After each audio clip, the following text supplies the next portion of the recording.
So current electricity. Now current means what? Flow of electrons. Do you all know this? Electricity means what? Current means what? Whenever there is flow of electrons, we say that the current is flowing or current is generated. Okay. So basically current is generated or current flows when there is flow of electrons in a conductor. Now when we say current, we have two types of currents. One is alternating current and the other is direct current. So first we will see what do we mean by direct current. Now direct current means the current which can be stored in a battery, right? That current is called as direct current. So direct current usually has a constant value, magnitude, and it flows only in one direction. It has got constant direction. It doesn't change. And current always flows from positive terminal to negative terminal. Now as you can see on the screen, we can see a cell, right? A cell which is connected to a bulb and a switch. Now when I say a cell, now cells what we use usually, say in a remote controls, right? Or in the vehicles, what we have, those are cells. Why? Because there the current is stored or the energy is stored, and whenever we require, we use that electricity for our convenience. So, the energy or current electricity which can be stored is called as direct current, and it is usually stored in the batteries. Now, as you can see on the in the figure, we can see a battery. Now, how does this battery work? Now, when we connect this battery to any gadget, now whenever you take a remote control, say TV remote control, when you open the back side, you can see there you'll have plus and minus signs written over there with the springs, right? One side you'll have a spring, the other side you won't have a spring, and between that you have to place the cell, right? So what is there present between that? We have wires connected from one end to the other end, and between the two wires we have to place the cell so that the circuit becomes closed, and then we can the circuit becomes closed and then current will start flowing. Now as you can see, this is the dry cell or the cell what you use. Now here we have, this is positive terminal, this is negative terminal. Now always we have to connect the equipment using wires, right? So here see, we can see that the positive, from positive terminals we have a wire connected to the bulb, and to control the switching on and off of the bulb we have a switch connected in the other end, right? And then it is connected with wire. So what happens, whenever the switch is on, the bulb will glow, and whenever the switch is off, the bulb will not glow. Why? Because when we connect the switch, what happens is current starts flowing through it. As you can see the arrows, it is from positive terminal to negative terminal, so it continuously starts flowing in this direction. Okay, so because of which what happens, the bulb will glow.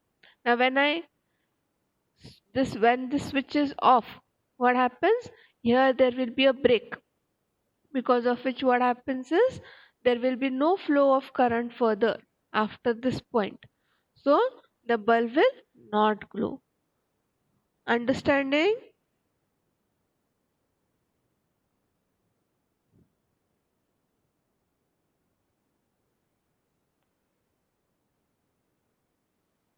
Are you all understanding? Okay. Now what does this cell consist of?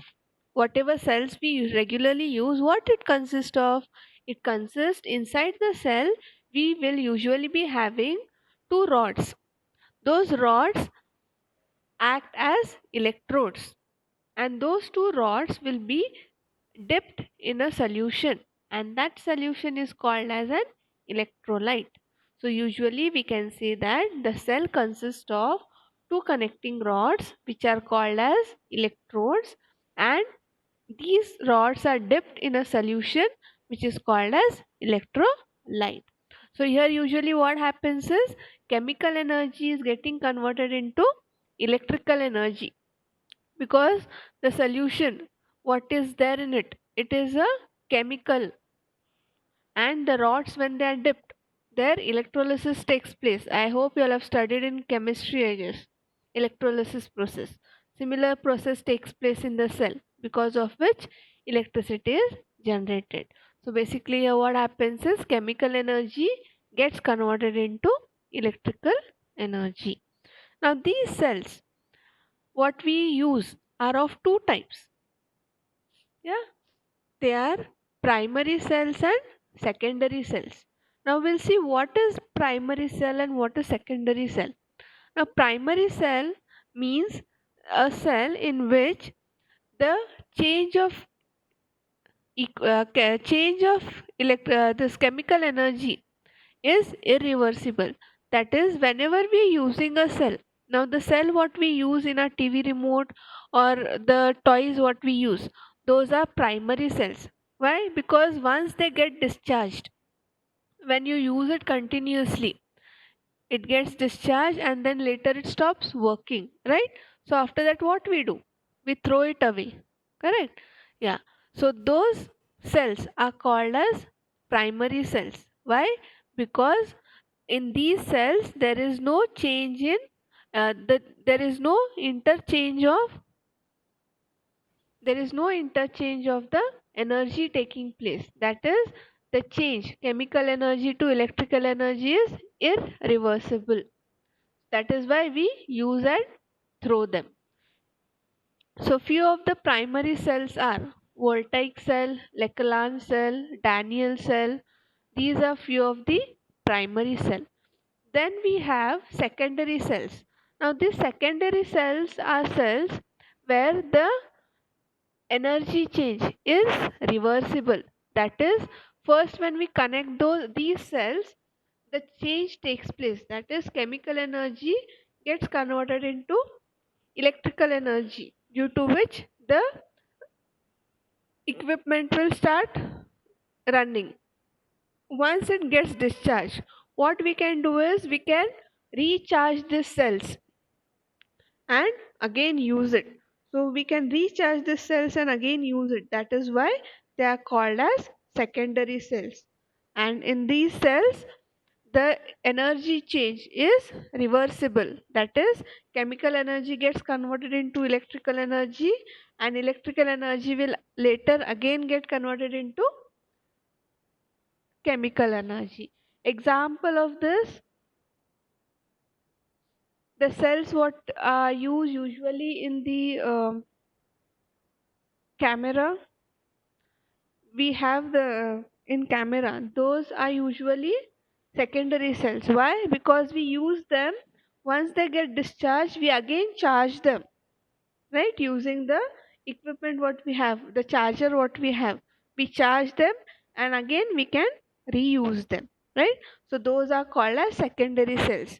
The battery or the cell what we have in our mobiles, those are also secondary cells. Why? Because we charge them. Once the battery is full, what we do? We use our mobiles. And once the battery gets discharged, what we do? Again, we put it for charging. So, what is happening over there? When we are charging the mobile battery, the electrical energy is getting converted into chemical energy. And when we are using our mobiles, that chemical energy is getting converted into electrical energy. And then this process is reversible. That is, we can charge the batteries n number of times. So such batteries or such cells are called as secondary cells. Okay. So example of secondary cells are acid accumulator. It is also called as lead accumulator or alkaline accumulator. Okay, so these are secondary cells. The battery what we have in our four wheelers, that is also a secondary cell, because once the battery gets discharged, what is done? Distilled water is put into it, right? So that it starts working again. So those are alkaline accumulators. In some cases we use acid. Where we use acid in a battery, those are called as acid accumulators, and where we use distilled water, they are called as alkaline accumulators. Okay, so we'll see what is the difference between primary cell and secondary cell. So as I said, the basic difference between them is what? Primary cell chemical reaction is irreversible. In secondary cell, chemical reaction is reversible. Okay, so in primary cell, what is happening? Chemical energy gets converted into electrical energy. But in secondary cell, chemical energy gets converted into electrical cell, and again we can convert electrical energy to chemical energy. That is second difference. Then we can see that we cannot charge the primary cells, but we can charge the secondary cells. Now these primary cells are very light in weight and they are cheap, but secondary cells will be heavy and costly, due to which primary cells, the current flowing in primary cells will be less, or we can say it is weak, and in secondary cells the amount of current will be high compared to primary cells. So these are the differences between primary cell and secondary cell. Any doubt till here?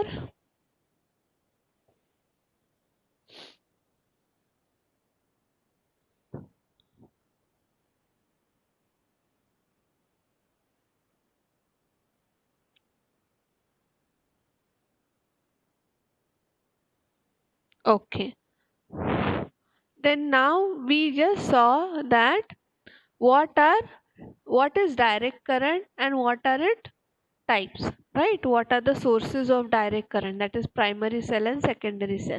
Now we'll see what is electric current. Now, what is electric current? Electric current is what? When charges flow. Which charges? Electrons flow. Now when you see an atom, in an atom we have electrons, protons and neutrons, right? Now in this charges, we see that neutrons and protons are neutrons and protons are in the nucleus, right? And the electrons are revolving in the orbit. So since electrons are free to move, there is flow of electrons from atoms. Now whenever there is flow of electrons from the atoms, we say that current is flowing.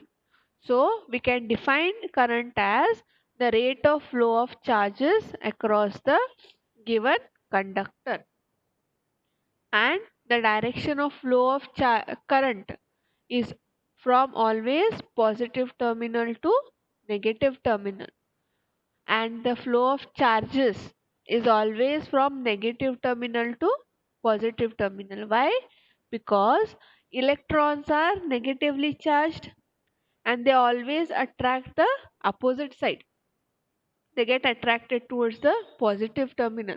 That is why electrons always move towards positive terminal. So we say that electrons move from negative terminal to positive terminal, and current flows in the opposite direction, that is from positive terminal to negative terminal. Okay, so current is given by charge divided by time, where charge is denoted by q and time is denoted by t. Now these are scalar quantities. Scalar quantity means it does not depend on direction. So the current does not depend on direction. So it can move in any direction, in forward or backward direction. That is why it is a scalar quantity. Now we can see that charge on an electron is always, it is a constant value. that is 1.68 into 10 raised to minus 19. That is the charge on an electron.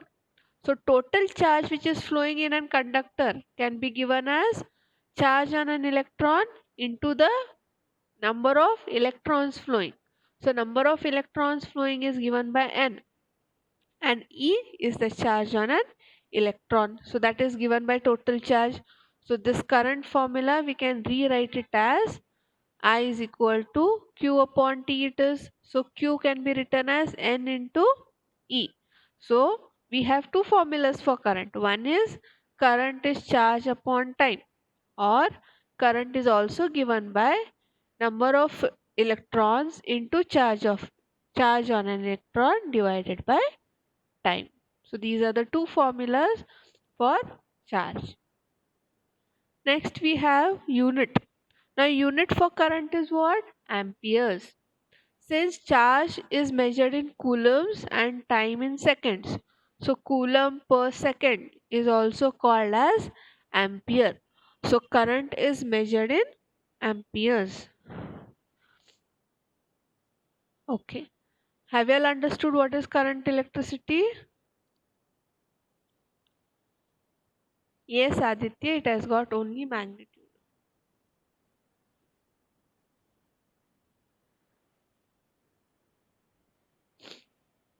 Okay. Now we saw what is current. We saw which are the different types of cells. Now we will see.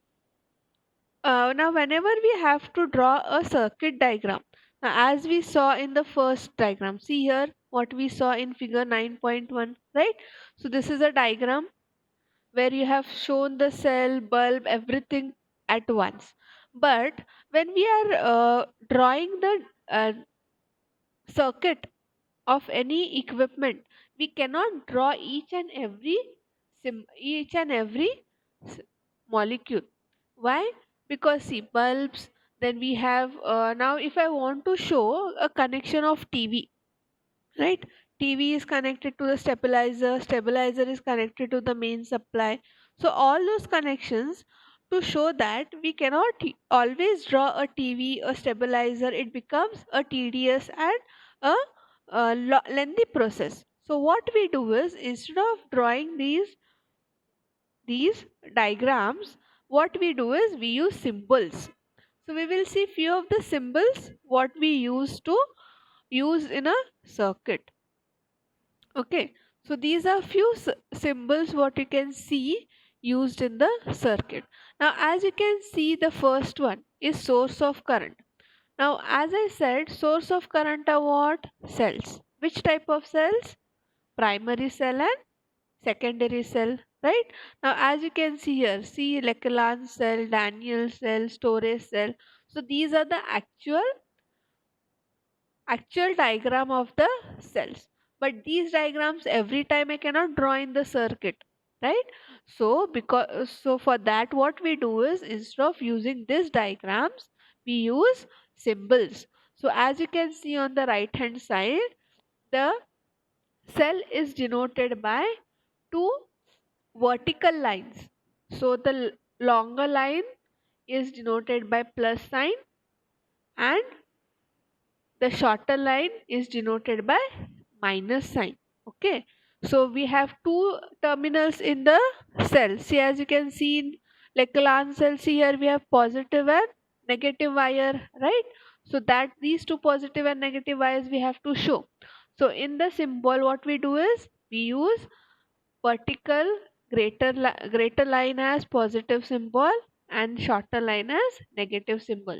So this is the symbol for a cell. Then if I connect many cells together, now as you can see in the TV remote, you have two cells, right? Instead of one we have two cells. So whenever we are connecting more than one cells together, it is called as a battery. So the symbol of battery is here, B, in figure 9.3, B1. So what we have to do, we have to connect many cells together in series. Then it is called as a battery. Are you all getting the symbols? Did you understand the symbol for cell and battery?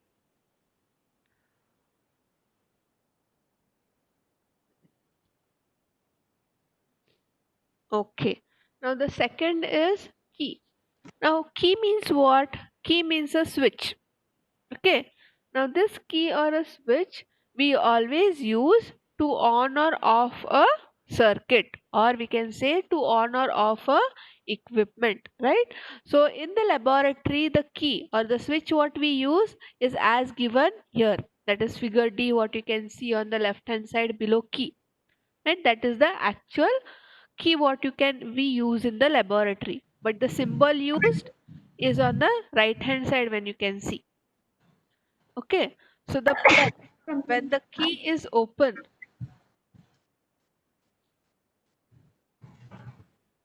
when the key is open, see you can see we are showing it by two brackets with K symbol, and the when the key is closed, we show it by brackets with a dot in between. So whenever there is a dot, we say it is a closed key, and when there is a no dot in between, we call it as open key. This can also be shown. Now this is key, and then the switch what we use in our homes and all, that switch is shown by the figure B what you can see. That is two circles with a line. Now when this line is not connected with the two circles, it is called as open switch, and when it is connected it is called as closed switch, as you can see in figure 9.4b. Okay, so that is a symbol of switch what we use in our homes. And then we have a tapping key. Tapping key means where we can change, for example the regulator of a fan, that is a tapping key. Okay, so when the arrow is connected it is closed, and when the arrow is not connected it is open. So these are the two symbols what we saw. Next we will see.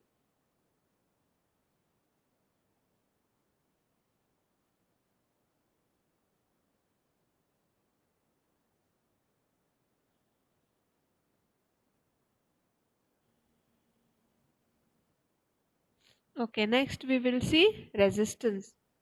Now what is resistance? Resistance means it is a property of any conductor to oppose the flow of electrons, right? Or the flow of current is called as resistance. So any wire what we connect, it has got some resistance. Now when I say aluminium, we have copper, we have steel, right?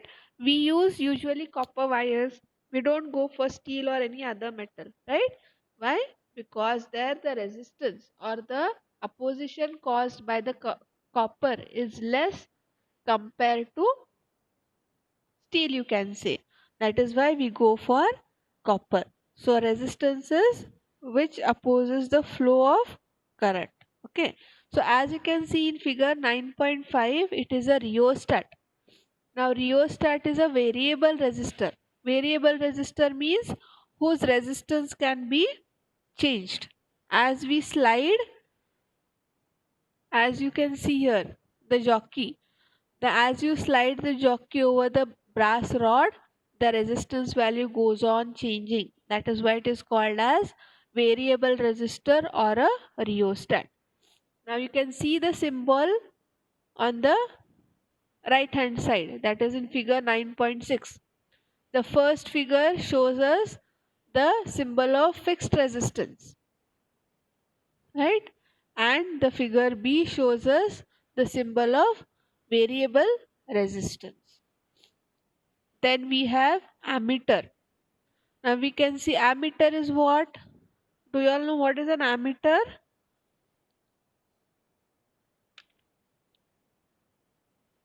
Anyone knows what is an ammeter?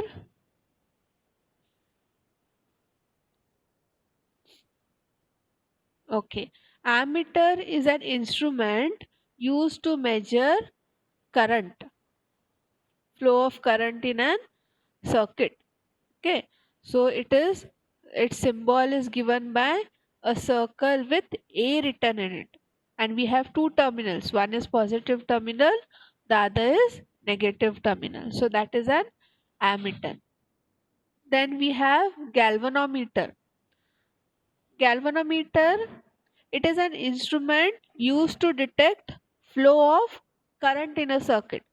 Now, this is used to just check whether there is any current flowing in the circuit. It will just tell you by deflection. It will deflect towards left side or right side depending on the direction. So, if there is any deflection in that equipment, we say that current is flowing.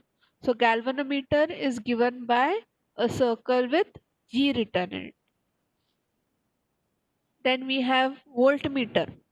A voltmeter is an instrument used to measure voltage flowing in a circuit.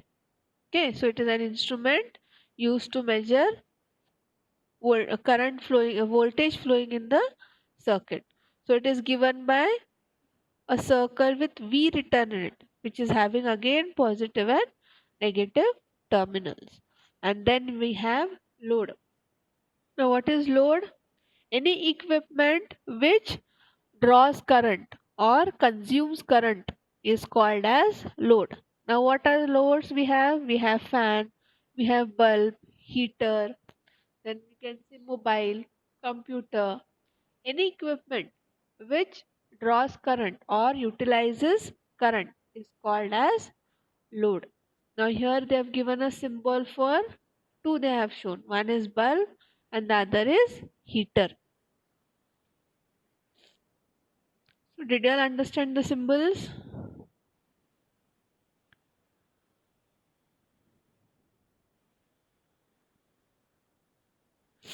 Okay. So moving on to next. Now these symbols what we saw here, right? Symbols which we use in a circuit diagrams, we saw them. Using this, we always draw a circuit. Now we'll see a simple circuit. Now as you can see on the left hand side, we have a simple circuit that is figure 9.11, right? So here in this circuit, what we can see? We can see that there is a bulb, a cell and a switch. Now, what are the uses? Cell, it is a source of current. Then we have a switch. Switch is used for onning and offing the circuit. Then we have a bulb, which is a load or which is going to draw the current, right? And all these three equipments or all these three equipments are connected with wire. So wire is shown by lines. Okay, horizontal or vertical lines, and then we can see arrows showing the direction of flow of current. So how do we read the circuit? We can see that the cell the cell positive terminal is connected to the bulb using a wire, then the other end of the bulb using a wire is connected to the switch, and then one end of switch is connected to the negative terminal of the cell. So this forms a circuit, a closed circuit. So what happens when the switch is on? The current will start flowing. Now we can see the arrow shown here. So current is moving from positive terminal to negative terminal. Okay, so this is how the circuit works. Now we have one more circuit, as you can see on the right hand side, figure 9.12. There we can see that we have many more equipments in it, right? We can see we have an ammeter, we have a cell, key, rheostat, load and voltmeter. Now as you can see here, the voltmeter is connected across the l- load, right? So voltmeter should always be connected across the load. That is how we have to always connect the voltmeter. And ammeter should be connected alongside the load. Now what we use these for? As we know, voltmeter is connected in the circuit to measure the flow of voltage or the voltage generated in the circuit. The ammeter is connected to measure the flow of current in the circuit. Cell is used as a source of current. Then we use a key to on and off the circuit. Accordingly, the bulb will glow or not glow. And then we have rheostat. Rheostat is a variable resistor. That is that is variable resistor that will control the flow of current in the circuit. If the resistance value goes on increasing, current will decrease. And if current goes on increasing, resistance will decrease. Okay, so this is a circuit, and as you can see the arrows. These arrows show the direction of flow of current in the circuit. Yes, Sahil, we use cell or a switch in both the ways. Now, when we have a diagram or a circuit diagram, which we use in our laboratories, there we use Sahil, cell and switch are different. Cell is a source of current, that is the battery or the cell, and switch is used to on or off the circuit. Okay, so there are two different equipments. Switch, the switch what you use to on or off the bulbs or fans, right? That is a switch. And cell is the one which you use in your remote control. That is a cell. We have to write the name and symbol both.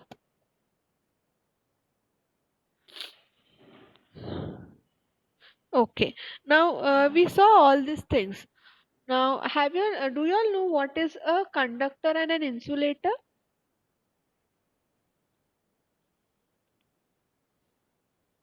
Yes. What do you mean by a conductor?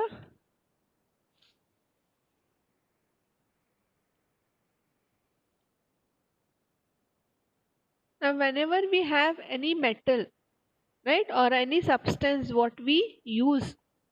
Now, whenever any substance which does not allow electricity or current to flow through them are called as insulators, and the substances which allow current to flow through them is called as an conductor. Now, for example, copper wire, it is a conductor. Why? Because it allows electricity to flow through it. But when I consider wood, it does not allow electricity to flow through it, right? So we can say that wood is a insulator and copper is a conductor.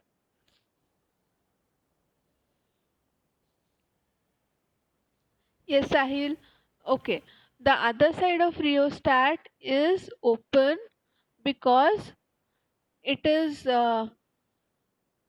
because we can connect it on any side. Like we have this arrow connected, right? So this arrow shows that it is changing. We can change the length of the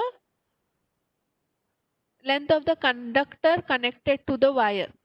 So since the conductor length goes on changing, the resistance value also goes on changing. If I connect it fixed, then what happens is the length will remain fixed, so the resistance cannot be changed. So we connect it on the other end when it is a fixed resistance, and when it is a variable resistance, we keep it open and we show an arrow. Understood, Sahil?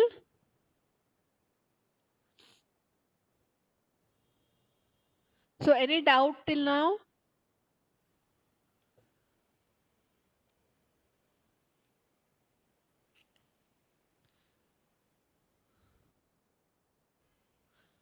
Okay.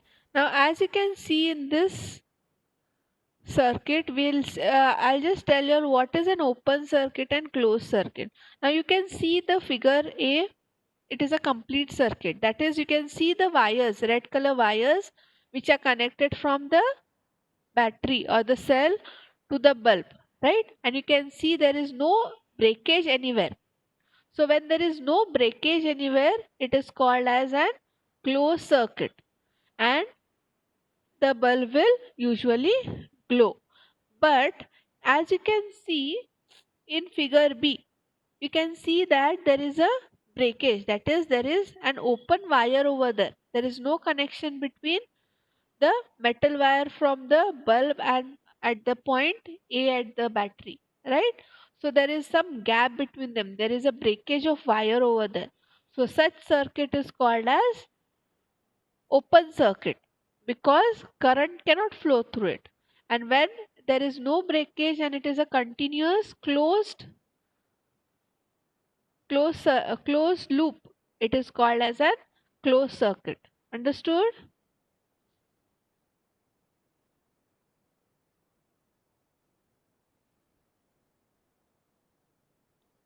Okay. Then I want you all to read this exercise part 9A today. Okay, just go through. I have finished with part A today, current current electricity. So you all just go through this X part today, and if you all have any doubts, tomorrow's class I will clear. Okay, and I'll be continuing with this lesson tomorrow.